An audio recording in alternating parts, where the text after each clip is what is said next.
Hello everyone, welcome back to the channel in another mini blog. ছিল একটা জায়গায় নিমন্ত্রণ, সেটা হচ্ছে এঙ্গেজমেন্ট পার্টিতে। এঙ্গেজমেন্টটা ছিল প্রিয়াঙ্কাদির। এনাকে আগে আমার ভিডিওতে অনেক দেখা যেত, এখন একটু কম কম দেখা যায়, কারণ আগের তুলনায় এখন দেখা সাক্ষাৎ একটু কমই হয়। তো যাই হোক, আর কি করা যাবে। তো আজকে দিদির তো এঙ্গেজমেন্ট, আজকের দিনটা তো মজা করে কাটাতে হবে। দেখতেই পাচ্ছ, এটা আমাদের নতুন জিজাজি প্রিয়াঙ্কাদির বাসে, কত সুন্দর দেখতে লাগছে। সেখানে আংটি বদল হওয়ার পর হচ্ছে কেক কাটিং, আর এই কেকটা বানিয়েছিলাম আমি। আর এই কেকটা বানাতে গিয়ে কত যে ব্লান্ডার হয়েছে আর কি বলি এই ভিডিওতে। আমাদের নয়, এই কেকের কাহিনী নেক্সট ভিডিওতে শুনিয়ে দেবো।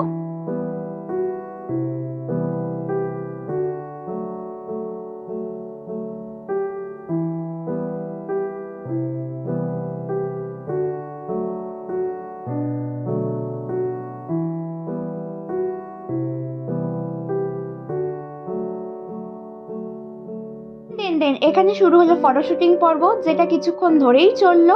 একটা সত্যি কথা বলি তোমাদের, এই ভিডিওটার মধ্যে যত কটা ভিডিও ক্লিপ তোমরা দেখলে, এর মধ্যে 3টে ভিডিও ক্লিপ হয়তো আমি নিয়েছি। আসলে আমি মোমেন্টটাকে এনজয় করছিলাম, খাওয়া দাওয়া করছিলাম, ঘুরে বেড়াচ্ছিলাম, জাস্ট এগুলোই করছিলাম। কি বা করা যাবে, ভিডিও তো মেকআপ হয়েই গেছে, সবার থেকে ভিডিও চেয়েছি বলো, আর এই দিনটা আসবে নাকি। তো যাই হোক গাইস, দেখাবে নেক্সট মিনি ব্লগে।